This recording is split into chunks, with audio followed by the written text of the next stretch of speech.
இப்படி பலரும் படையெடுத்து வந்தாலும் வட இந்தியாவில் அவர்கள் ಹಂಗೆ ಇರ್ಲಿ ಬಿಡಿ ನಾವು ಒಂದು ಯುಗ ಎಂಬುದು ಒಂದು ಯುಗಾದಿ ಹಬ್ಬ ಎಂಬುದು ಒಂದು ಯುಗ ಒಂದು ವರ್ಷ ನೋಡಿದ್ರೆ ಇನ್ನೊಂದು ಯುಗ ನೋಡ್ದಂಗೆ.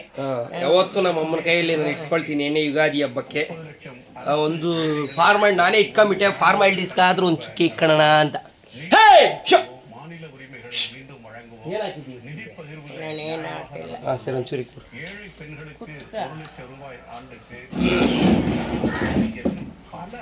ಸ್ವಾಮಿ ನನ್ನಪ್ಪ ವರ್ಷ ವರ್ಷ ಚೆಂದಾಗಿರ್ಬೇಕು ಒಂದಿಷ್ಟೆಲ್ಲ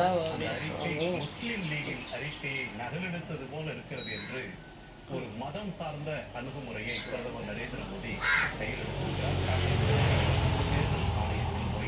ಎಣ್ಣೆನೇ ಇಟ್ಕೊಳಲ್ಲಮ್ಮ ಇಕ್ಕೋಬೇಕು ಅಂತ ಕಣ್ಣೆಲ್ಲ ಉರಿ ಬರಲ್ಲ ಎಣ್ಣೆ ಇಟ್ಕೊಂಡಿಲ್ಲ ಅಂದ್ರೆ ಸಾಕು.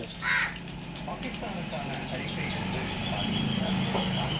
அறிக்கை மக்களிடம் தாக்கத்தை ಬಾಯಲ್ಲಿ ಮುರ್ಲೆ கையெழுக்கிறார்களா என்பது ஒரு கோணம். அதே தலைவர்கள் தமிழ்நாட்டிற்கு வரும்போது வாக்கு வங்கியை அதிகரிக்கக்கூடிய எண்ணத்தோடு தான் அவர்கள் வருகிறார்கள். ಅವಲ್ಲ ಬೇಡ ನನಗೆ ಬಂಕ್ ಸುತ್ಕೊಂಡ್ರೆ ಸಾಕು, ಸ್ವಲ್ಪ ತಲೆಗೆ ಮಾತ್ರ ಒಂಚೂರು ಹೆಚ್ಚು. பாஜகவுடைய உத்தி தமிழ்நாட்டை பொறுத்தவரை வாக்கு ಮಕ್ಕಳ ಊಟಕ್ಕೆ ಅವೆಲ್ಲ ಬೇಡ ಸುಮ್ಮನೆ ಸರ್ ಅವೆಲ್ಲ ಬಂಕ ಕಚ್ಚ ಕಚ್ಚ ಚಾನಲ್ ಏನು ಅನ್ನಲ್ಲ. 5 ನಿಮಿಷ ಮತ್ತೆ ಸಾಕು. ಇದು ವರ್ಷ ಫೋನಾಗ ಬರ್ಬೇಕು ನಿಂಕ ಬರ್ತೈತೆ ಅದು ಯೂಟ್ಯೂಬ್ಗೆ ಹಾಕಿರ್ತೀನಿ. ಮೊದಲು ನಾವು ಚಿಕ್ಕ ಹುಡುಗರಾಗಿದ್ದಾಗೆಲ್ಲ ಯುಗಾದಿ ಹಬ್ಬ ಅಂದರೆ ಒಂದು ಫೆಸ್ಟಿವಲ್ ಕಲರ್ಗಳು ಹಚ್ಕೊಂಡು ಹುಡುಗರಲ್ಲ ಆ ಯುಗಾದಿ ಹಬ್ಬ ಅಂದ್ರೇ ಏನಂತ ಗೊತ್ತಾಗ್ತಾ ಇಲ್ಲ ಇವಾಗ.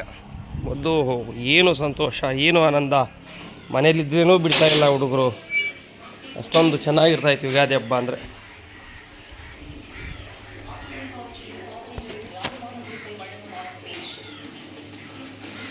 ಎಣ್ಣೆ ಇಟ್ಟು ತುಂಬಾ ದಿನ ಆಗೋಯ್ತು ತಲೆಗೆ.